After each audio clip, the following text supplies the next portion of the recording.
So what's your guys' biggest, I don't want to say failing, but what's your biggest gripe with the new film? If you had to center on one particular aspect of the film, what would you say as you were watching it or as you came away with it? What was your one thing that you were like, ugh, not that? The one I can think of right away that I can also argue with myself on is I knew it was a 3-hour movie going in. I was prepared for that. I was prepared for lots of plot points because they have the time to do that. I appreciated that they did tie up all the loose ends that they needed to that weren't going to be involved in future comings. But I think it was a lot of individual scenes. So every time a scene would end, it would seem like it's ending. Like they did a lot of tying up that seemed too much like a conclusion to me. I think they could have ended some of the plot points without it seeming like the end. Like when he's walking through with the torch in the water, could have been a closing shot right there. There could have been multiple different times where they ended. So I think they made the individual plot points too finite and too over. Like they ended it too well again and again and again for 3 hours. I felt that way about the scene at the end where him and Catwoman are parting ways and saying their goodbyes. And then they say goodbye. And then they hop on their motorcycles. They ride off and they're like crisscrossing and flirting with each other. And then they stop at the crossways and then they drive away. And it's like, you already said goodbye 3 minutes ago. We had to watch this for another 5 minutes. So, yeah, there's a few scenes like that. And it still wasn't the end. Yeah. And do you think that's just hubris on the part of Matt Reeves because he's such a popular and hugely successful director that when he came in, Warner probably just was like, whatever you want to do, man, like knock yourself out.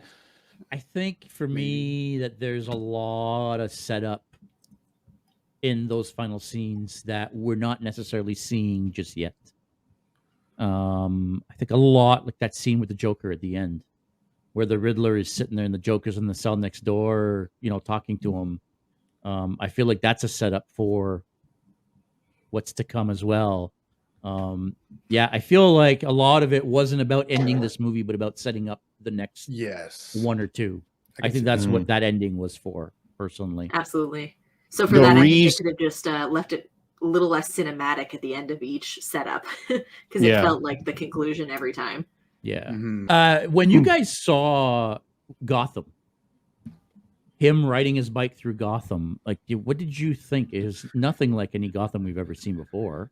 Sure is rainy there. Well, man. it is. It's very Arkham City, Gotham. It's very wet. Very wet. Yeah. Was he outside at any point and it wasn't raining? Anybody notice a single scene where it wasn't raining? At night, I mean. There were some daytime scenes where it was not, but if it was nighttime, it was raining in that place. I feel like the scene where they go to get the Penguin at the warehouse. And then they have the chase. It's not raining in the beginning.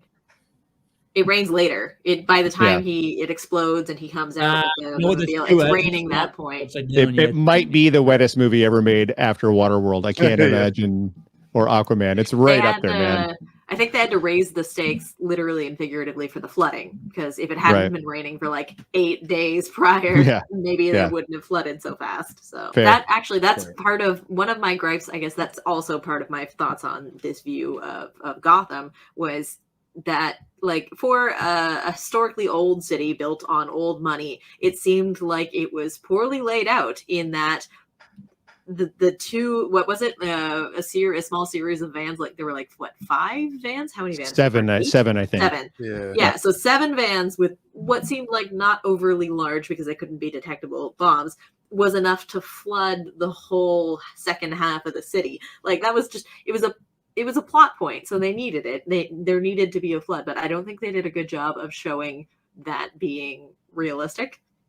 Especially in looking at the aerial shots of Gotham, which look cool. They super did, like the cool wavy shapes in and around the rivers. Like that was great, but it didn't look like the realistic kind of situation of these vans. This is what causes the whole flood. It was just poor city planning.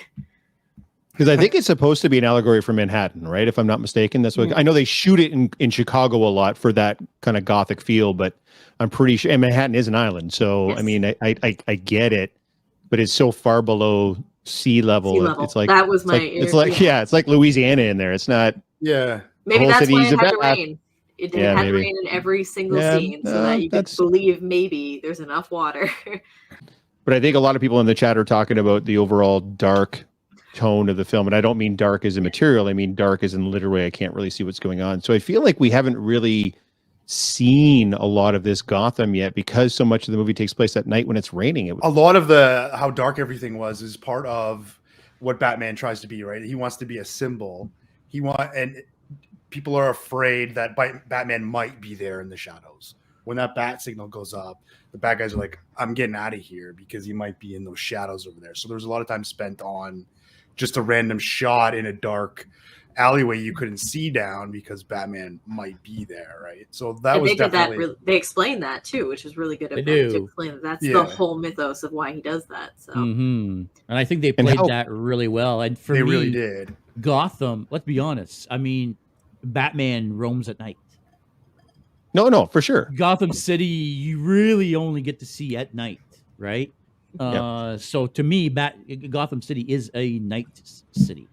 When you're playing Arkham games, it's nighttime all the time, right? Yeah, I think as the movies progress, and like Erica was talking about earlier, and now we can explore a little bit more, he doesn't have a Bruce Wayne persona in this film. He specifically says he's given it up because he's pursuing the Batman so much.